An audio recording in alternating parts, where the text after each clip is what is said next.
Hi everybody, my name is Barot and I'm a PhD student at the NYU Center for Data Science, and today I'm going to talk about learning sequence structure and network features for protein function prediction.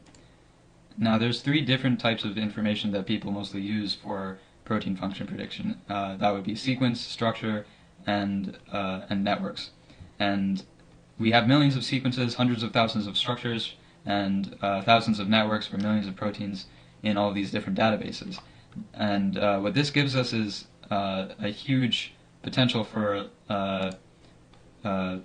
training these unsupervised learning models that can extract useful feature representations from these raw data sources. And that's exactly what I'm going to talk about today. I'm going to talk about sequence embeddings from an LSTM language model. I'm going to talk about structure embeddings from our graph convolutional autoencoder model that is trained on protein contact maps, and our autoencoder to embed different types of networks from string. And this last model is called Deep Enough, and I'm going to talk about this.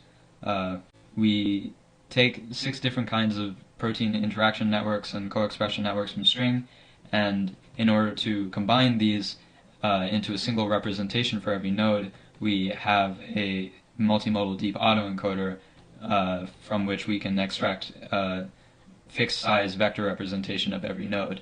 And from that representation we can train a machine learning model to predict function. We showed this in bioinformatics, and you can check out the paper to see the details of this. The next thing I want to talk about is the bidirectional OSTM language model that we use to generate sequence embeddings for the proteins that we want to analyze. So we took 10 million protein sequences from PFAM, and we trained this language model in order to predict the next residue in the sequence. And so when we do this, we can extract residue level embeddings from the middle layer, and in order to get a representation for a single protein that is a fixed size vector, we can max pool across residues, or we can also sum pool. There's different ways of doing this to get a whole sequence embedding representation. And you can find more details about this in this paper on structure-based function prediction using graph convolutional neural networks, and where this language model is used to represent the node-level features for a graph convolutional network. And the third model that I want to talk about today is the GCN Auto Encoder for protein contact maps, where the sequence and the contact map, which is thresholded at 6 angstroms, to use as input to this model. And from the graph convolutional layers, we extract the residue level embeddings for which we predict the protein's contact map, and reconstruct the sequence, and we also predict the cath classification.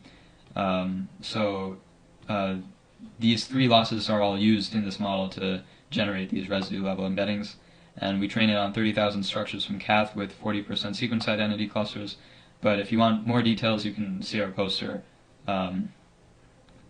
So about these 3 different models and how they relate to function possibly, we're visualizing here in t-SNE space in just 2 dimensions of all of these different feature representations that we have, and we are coloring the points by the DNA binding term annotating them, or the transferase activity term binding them.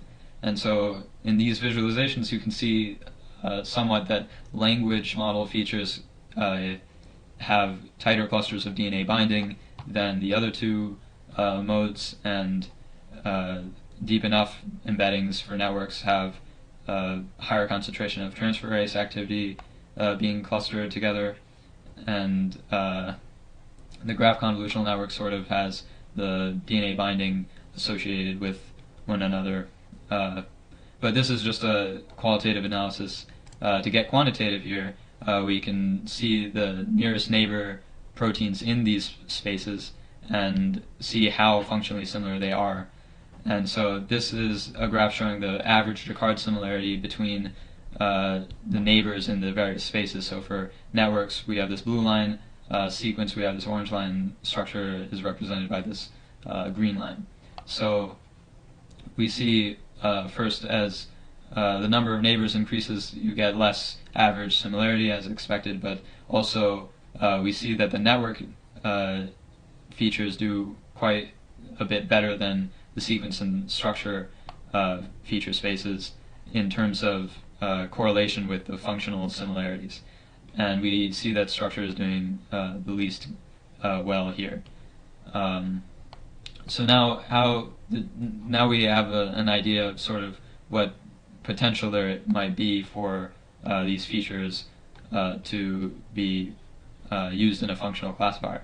But how we integrate these three into integrate these three feature sources into a single model, we're going to take a look at the data first that we use to train our model. So the data set that we're looking at is the human string networks and protein sequences and the human protein structures from the Swiss model data sets.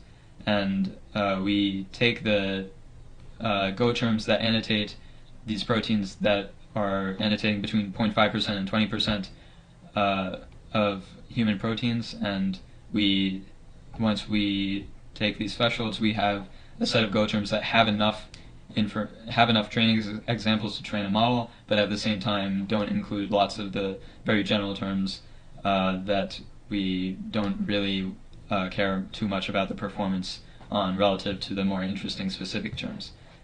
So here we have these many terms for molecular function, biological process, and cellular component, and we use this as a training matrix, and we can do cross-validation on this and have these as our training folds. But when we evaluate, we want to only evaluate on experimentally validated evidence-based annotations. So we take these evidence codes from Go, and we use that as our test fold.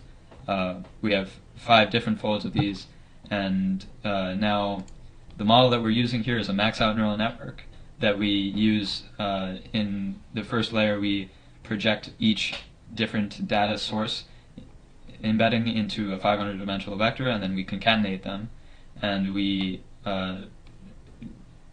push this vector forward into this max-out neural network layer, these max-out neural network layers, and these max-out neural network layers are able to approximate any convex activation function. They're flexible models, and they've been used a lot for image classification, and we found that it works well for function prediction. So here we're looking at the performance of this model, where we have different inputs of sequence-only, network-only, and structure-only embeddings. And the metrics we're using here are macro, micro, AUPRs, and accuracy, and the F1 score. And we're looking at the molecular function Go terms that we were choosing. And so what we see is that the structure embedding-based model is doing fairly poor compared to the network and sequence models here. And this kind of reflects in our KNN analysis earlier, and we can see that the network model does the best of all the 3 individually sourced models, and we have the sequence and network multimodal model here in magenta as a slight improvement over the network-only model. And then we have the all 3 sources model that is in yellow here, that does very similarly to that multimodal sequence and network model. So this indicates that there may be some complementarity between sequence and network models. So let's look at the Go terms for which sequence does the sequence-only model does better than the network-only model. So here we see the top 10 Go terms that the sequence embedding model does better than the network-only model. And down here we can see the AUPR differences between the 2 the purple and the blue bars here, and the terms on the bottom are the Go terms for which the network-only model does better than the sequence-only model. So here we see that most of these terms on the bottom do a lot better in the network-only model than the sequence-only model, and it's quite a bit of performance gap. But on the top, there are some Go terms that the sequence-only model has as better than the network-only model. And so we can see whether or not in the combined model later on, do these Go terms improve or not.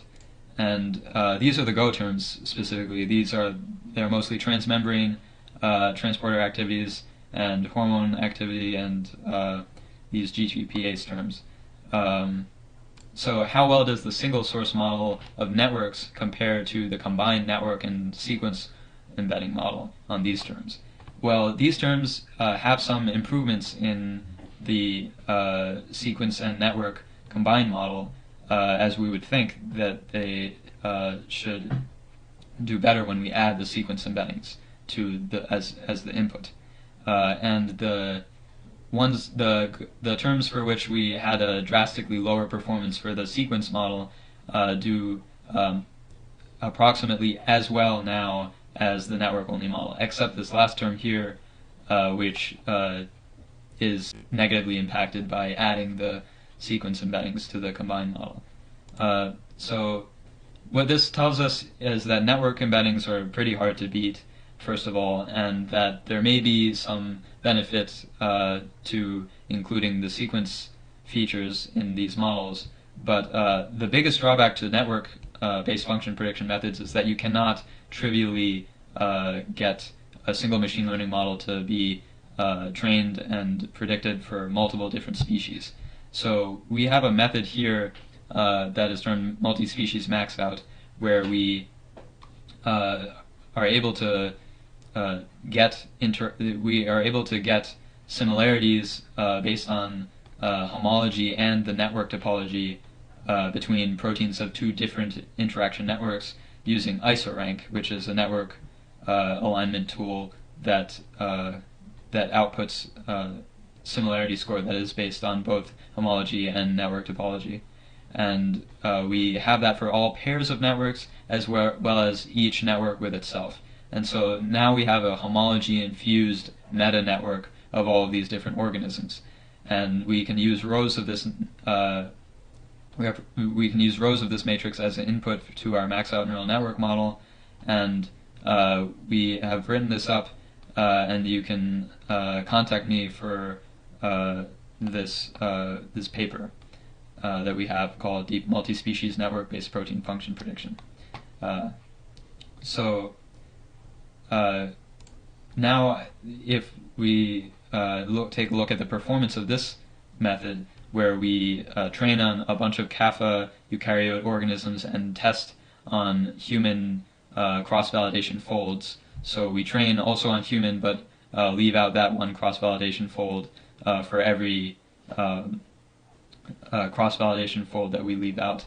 And so we compare to BLAST, this kappa BLAST baseline, and we compare training the language model only model on this multi-species data set, and we train the ISORank based model that I described earlier, and we then concatenate these two representations in order to have another model that has both features. And so we see that the ISORank only model does a lot better than the language model features, a decent amount better, but when we add the language model features to the ISORank features, we don't see that much of an improvement. But at the same time, let's see if there is some terms here that do better for the language model features rather than the ISORank features. And indeed, we do see a decent amount of terms here that do better for the language model features rather than the ISORank network-based features. But keeping in mind that the ISORank features do incorporate homology into the model. Even then, there are some terms here that the LSTM language model picks up in performance. But so when we combine the sequence and isorank network features, we see that there is improvement in those terms, and there is also a performance decrease for some of these terms in the network side of that the network-only model does better than the language model features. So that's what I wanted to talk about mainly today. So in the future, we hope to integrate these different feature learning models to better denoise and reduce redundancy among the modes. With that, I'd like to thank my collaborators, Daniel, Vladimir, and Jamie from the Flatiron Institute, and my advisors, Rich Bonneau and Kyung-Yoon Cho from NYU. And if you have any questions, come see our poster that Daniel is presenting, and my email is mmb557 if you have any other questions.